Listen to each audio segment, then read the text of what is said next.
A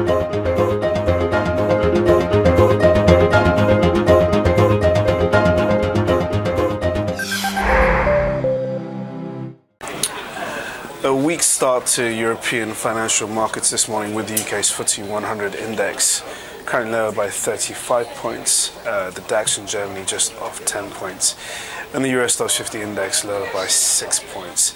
US stock futures are also trading lower. The Dow Jones Industrial Average front month future contract is currently lower by 12 points, and the corresponding S&P 500 index is down just about 2 points at the moment.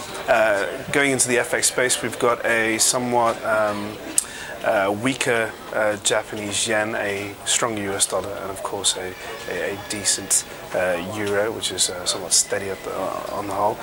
Core government bonds are trading flat. They were picking up some steam earlier, however, have started to pair some of those early morning gains. And in the commodity space, gold is now down around about $1. Previously, only before the start of the European session, gold prices were a little lower, just off around about $3, and that was after yesterday's pretty strong rally for gold prices.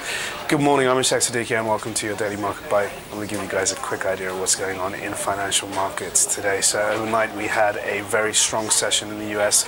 In fact, the S&P 500 index closed 1 point away from its record high that was registered last month. It's a very strong performance on the S&P on the whole, and that was on the back of two notable points to make. One, Janet Yellen, the new Federal Reserve Chairwoman, she reiterated Ben Bernanke's policies on stimulus and pledged to keep interest rates at ultra-low records for an extended period. And at the same time, the market's been propped up by a bunch of M&A activity, particularly Facebook and WhatsApp, and at the same time Comcast and other such corporates in the US. So that's been providing a bit of support in the US session, helping US markets reach record highs.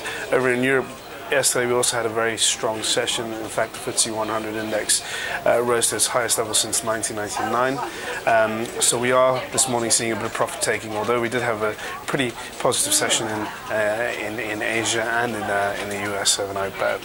Back to the immediate picture in Europe, investors are taking a bit of cash off the table and waiting for more data cues to give us some direction. Early on this morning we had French business confidence numbers, which was stable. Didn't show deterioration, which is actually good news, but at the same time didn't show growth. However, that said, it did beat some of the expectations of the market that we are going to see contraction in French business. When it comes to the German GDP number that we had for the fourth quarter, confirmed at 0.4%, annual rate at 1.4%.